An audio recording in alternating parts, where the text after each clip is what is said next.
This is the most important thing about the Dead Sea Scrolls. It finally enables us to see what Judaism in the time of Jesus was like. It wasn't a single monolithic religion. It was highly varied, and it was full of sects, each of them with a different kind of Judaism. This now explains how Christianity itself arose as a Jewish sect.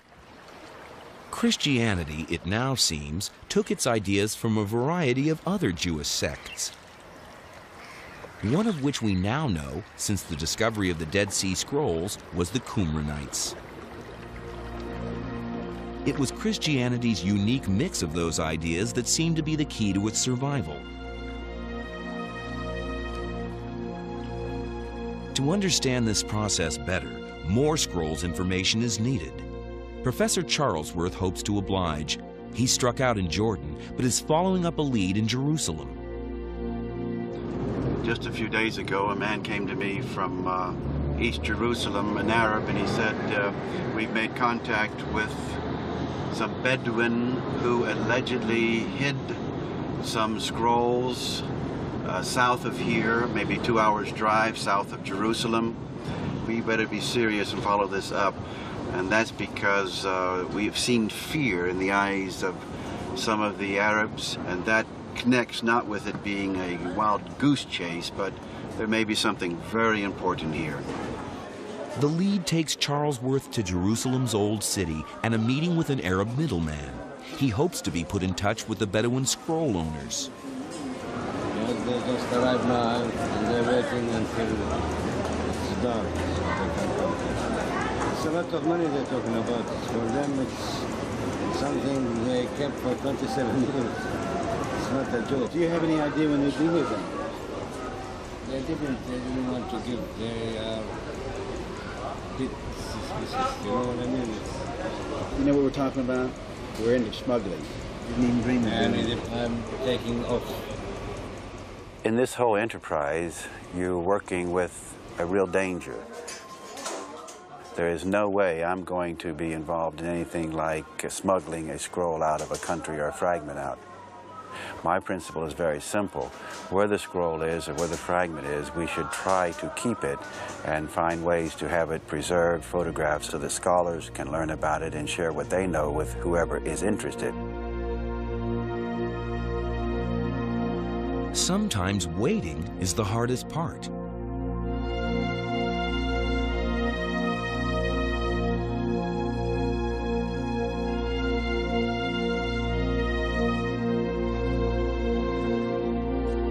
Charlesworth's patience pays off, in one way, but not as he'd wished. We have here the scroll of Esther that is lined horizontally and vertically so that Hebrew can be hung on it and written right to left, precisely as in the Dead Sea Scrolls. But we're looking for a scroll that's 2,000 years old, not 50 years old. This is not an ancient scroll, and that's all the difference in the world.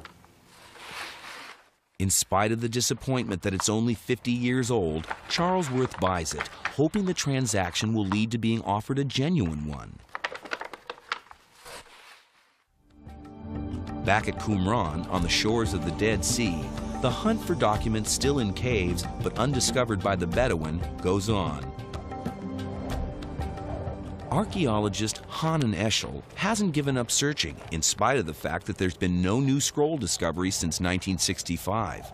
He has reasons to be optimistic. When I started doing my research, people told me, look, there's no more chance. In 1986, we enter a cave west of Jericho. And in this cave, first of all, we found guns that were hidden there probably after the Six-Day War. And then we excavated the cave and we found 6 documents from the Bar Kokhba period, 1 document which is earlier from the Persian period in the same cave. In 93, we found 30 documents lying outside the cave. So it happened to me twice, once in 86 and another time in 93, where I'd found documents in the Judean desert. Today, with the help of archaeologists like Hanan Eshel and the understanding that has grown from the Dead Sea Scrolls themselves, a fuller picture of Qumran, with its ritual pools and waterways, is being built up. Can this knowledge help to explain what happened to this community? Why did the Qumranites die out when Christianity and Rabbinical Judaism, who shared many of the same beliefs, are still active today? The Qumranites' Manual of Discipline offers little insight. In fact, their prayers are very beautiful. They prayed each morning facing the rising sun. Blessed art thou, O Lord, who art righteous in all thy ways.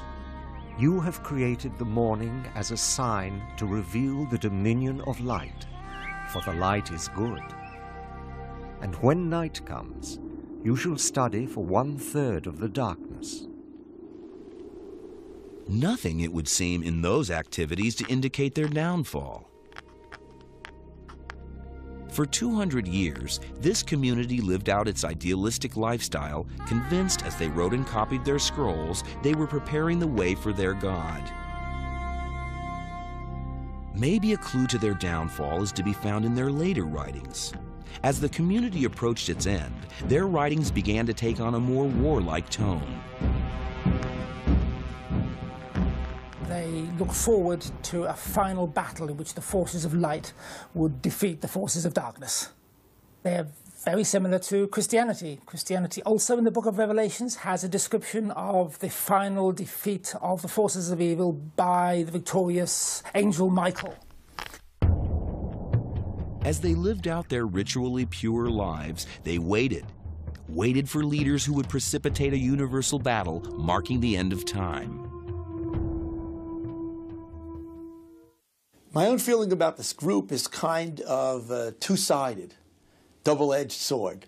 On the one hand, I have tremendous, tremendous respect for many of their teachings, for their devotion, for the beautiful compositions that they produced, the willingness to sacrifice anything for what they understood as God's way of life.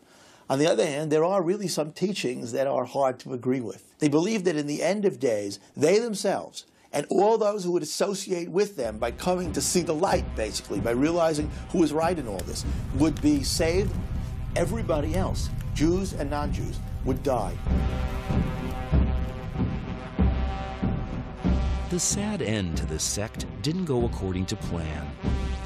In 68 AD, when the Roman expeditionary force under Vespasian camped nearby on their way to put down a Jewish revolt in Jerusalem, they encountered the Qumranites. Hastily hiding their precious scrolls in nearby caves, they might have followed the plans from their own war scroll for a final battle. Did the Qumranites throw themselves onto Roman swords, confident that angel warriors would be at their side? To date, we don't know. They were either killed or fled. Only a layer of ash and a few Roman sandal nails tell of the end of a sect that had become self-obsessed and warlike. Soon, the Romans were to destroy the temple in Jerusalem, hurling its giant stone blocks to the street below and scattering the Jews to the corners of the earth.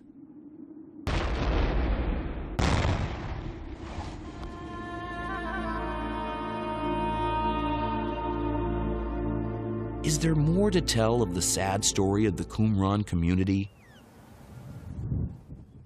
Jim Charlesworth believes there is. In his endless search for fragments of the scrolls, he's now back in America. This time, he's in luck, and in his own backyard.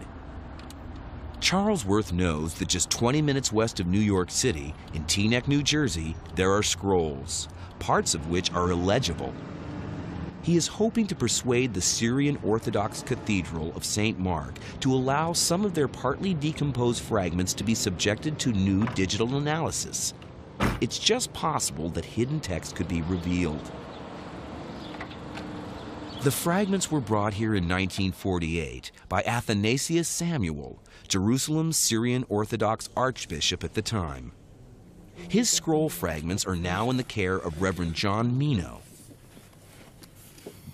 This is just a beautiful liturgical scroll. This is one of the fragments that His Eminence did keep, and he wished to be maintained by the church here. Let me see the other fragment. Certainly. There is a second fragment here, Jim, that you may want to take a look at. That's beautiful.